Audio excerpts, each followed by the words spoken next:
বাবরি মসজিদ ইস্যুতে উত্তপ্ত ভোট ময়দান। তৃণমূল সঙ্গ ত্যাগ করে পৃথক দল করার আগে বাবরি মসজিদ তৈরির ঘোষণা করেন হুমায়ুন কবির। মুর্শিদাবাদে বাবরি মসজিদের শিলান্যাসও হয়। মসজিদের জন্য দেশ বিদেশ থেকে অনুদান আসার কথাও নিজেই জানিয়েছিলেন হুমায়ুন কবির। মঙ্গলবার নির্বাচনী প্রচারে অমিত শাহ হুঙ্কার দিলেন, কোনো অবস্থাতেই বাবরি মসজিদ করতে দেওয়া হবে না।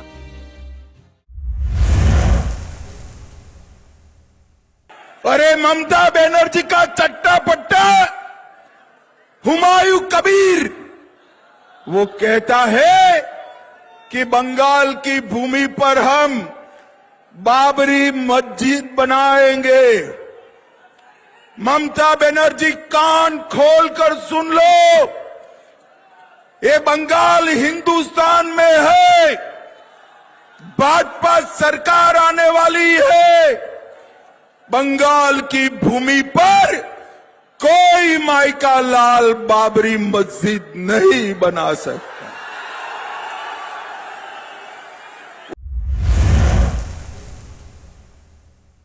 ভোটের আগেই হুমায়ুন কবির তৃণমূল ছেড়ে পৃথক দল আম জনতা উন্নয়ন পার্টি তৈরি করেন। অমিত শাহ অভিযোগ করলেন, বাবরি মসজিদের জন্য তৃণমূল হুমায়ুন আলাদা হয়েছে। उसने छलावा करने के लिए हुमायूं कबीर को बाहर निकाला और हुमायूं कबीर के माध्यम से भाईपो बाबरी मस्जिद बना रहा है। अरे ममता दीदी, आपका टाइम पूरा हो गया है, अब भाजपा का टाइम शुरू हुआ है। बाबरी मस्जिद नहीं बन पाएगा। এরপরেই পাল্টা হুমকি দেন হুমায়ুন কবির, মসজিদ হবে, কেউ আটকাতে পারবে না। মমতা ব্যানার্জি তো ছলনা করেন, এটা ঘটনা। অনেক নাটক করেন, ছলনা করেন, উনি লেখিকা, বই লিখেন, অনেক কবিতা আবৃত্তি করেন, অনেক নাচেন, অনেক ডান্সে দেখবেন যে ছৌ নাচ নাচেন, প্রশাসনের সামনে অনেক কিছু করেন। এখন অমিত শাহের সাথে মমতা ব্যানার্জিদের সঙ্গে ভালো রিলেশন আছে, আগে থেকেই আছে।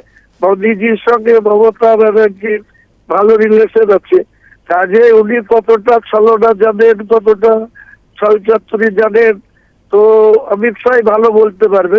অমিত শাহকে জিজ্ঞেস করুন যে ওনাদের সঙ্গে যে গোপন তার সেটা এখন হঠাৎ করে চিট ধরল নাকি যে মমতা ব্যানার্জির সঙ্গে আমার সুসম্পর্ক আছে, সেটা গভীরে ওনারা জানতে পেরেছেন।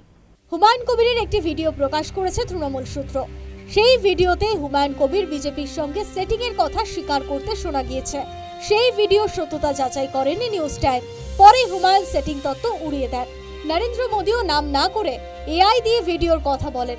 এবার ফের অমিত শাহের তো হুমায়ুনের সঙ্গে বিজেপির যে কোনো সেটিং নেই তা আবারও জানিয়ে গেলেন অমিত শাহ। News time.